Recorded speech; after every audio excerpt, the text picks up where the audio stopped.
What's going on, guys? This is Empty Box, and today we're going to be talking about things that you should do while racing. I'm also going to be making a video regarding things you shouldn't do while racing that I'm going to upload at roughly the same time. If you'd like to watch that video first, go ahead and click the next episode button in the upper right hand corner, but make sure you come back to this video. Some people want to get the bad stuff out the way first, some people want to get the good stuff first and then get the bad stuff. It's purely up to you. Completely irrelevant. As well as the video in the background is going to be more or less completely irrelevant because these things are kind of hard to describe in video form, and I feel like it kind of is useless to try and hunt down video clips that show exactly what I'm talking about when I can just plainly describe it with my own words. So anyways, let's begin. The first and most obvious thing is relax. Now, maybe it's not actually even that obvious, but to me it is obvious, but it is often overlooked. It's something that everybody struggles to do. Well, if everybody has the same things go through their minds that I do. But it is very easy to get overly stressed, to get nervous, to just get way too excited when you start racing people. You need to try and control that the best you possibly can. You know, I've been doing this for years upon years upon years, and I still get nervous every single time I'm starting up front coming to the green flag. You just got to breathe, loosen up your grip on the wheel. You don't need to fight the car. You don't need to go crazy. You just need to remember what you're doing in practice. You need to have faith in yourself. You need to override those nerves. And trust me, if you're anything like me, you will still get those nerves, even though you really should not have an excuse to. It's racing. It's exciting. Everybody loves it, right? That transitions into thing number 2. Have faith, have confidence. You know what you're doing. Even if you are in your first race, you should have enough confidence, you should have enough practice to know that I know what I'm doing. I am not going to mess this up. I've been practicing. I've done laps before. There's no reason I am going to have any issues. If you do not have that confidence, you are 100% not ready to race. It is that simple. There should be no question of, oh, well, I've put it in the wall every single lap I've done here, and I really am quite slow, so I'm not going to race. That should be exactly your thought process. No questions. You should at least be able to put laps together, know where you're going, know what's going on, and feel safe enough that you're not going to kill people in the process. Virtually, of course. And that brings me to my next point, the list. Now, the list is something that you should be keeping yourself, and really that's the only way that you can keep it. This list should consist of drivers' names, their cars, whatever will help you identify them easy and quickly while driving. Now, what should be going on this list? Drivers that are both capable, competent, and clean, guys that you can trust to race with and have no issues, and drivers that are less than outstanding in their track record. Now, it's important to keep this list going in your own mind, because if you come up upon a guy that you can trust to race cleanly, why wouldn't you race him cleanly? You know, give him that respect and he will give you that respect back. Treat others the way you want to be treated. You know, that whole thing going back to grade school. Yeah, it's the exact same thing here.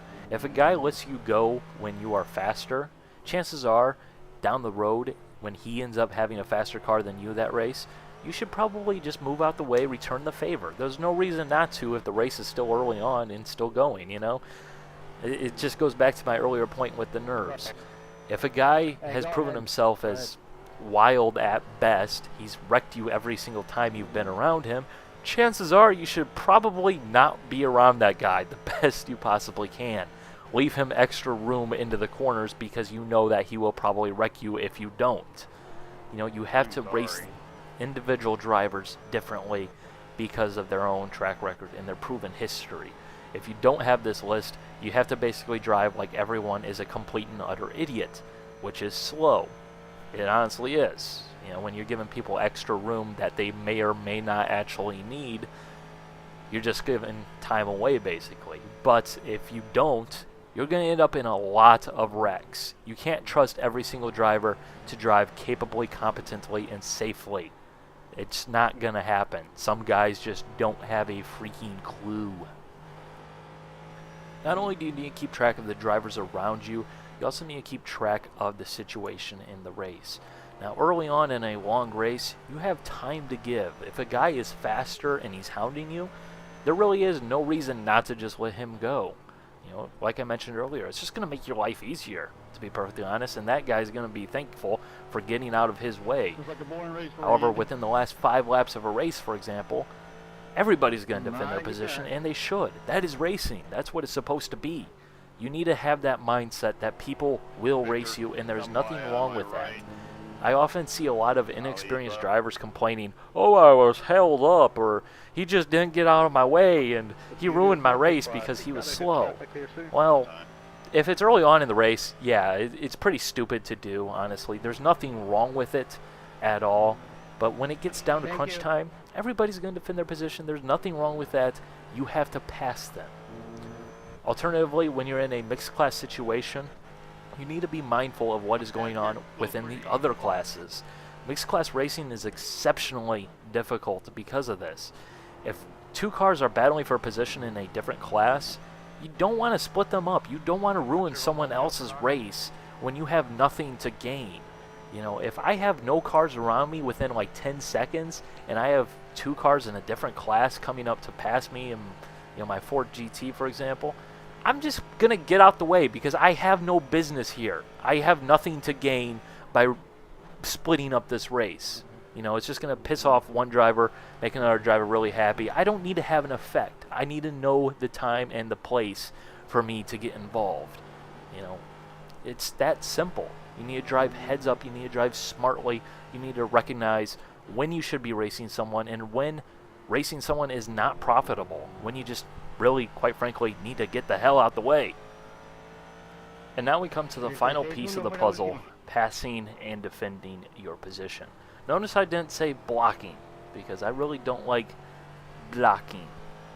There is a right and a wrong way to do both of these.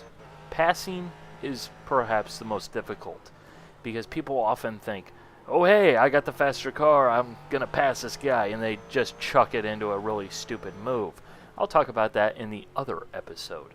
But if you're not alongside of a guy going into a corner, chances are you don't have a passing opportunity unless the guy messes up, in which case you really don't need to be that close anyways. In fact, you probably don't want to be that close, because when he ends up spinning out or locking up the brakes and going straight through a corner or what have you, he'll probably just get you involved somehow.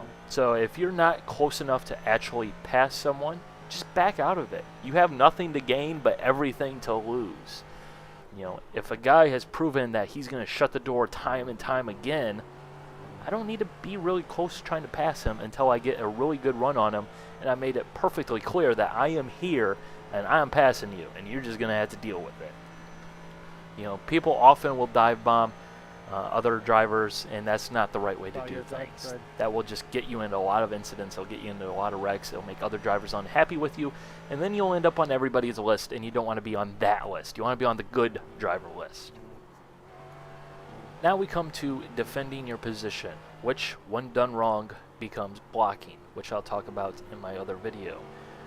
Of course, there's a right and wrong way to do things here, but you know, it is very possible to hang on to your position with ease, not make yourself into a giant douchebag, not make yourself a dangerous person to race against. You do have to recognize when you are beaten and when you are not beaten.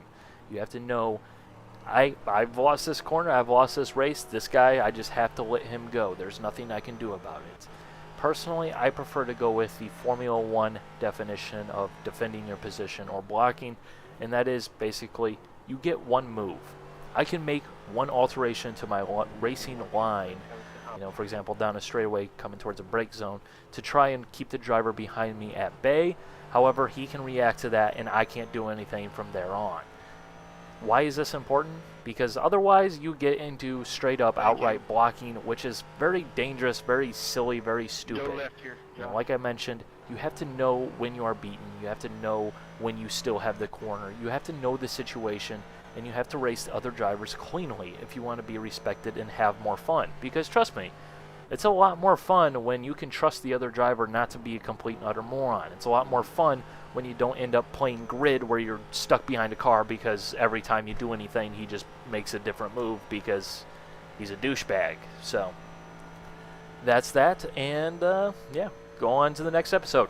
All right, bye.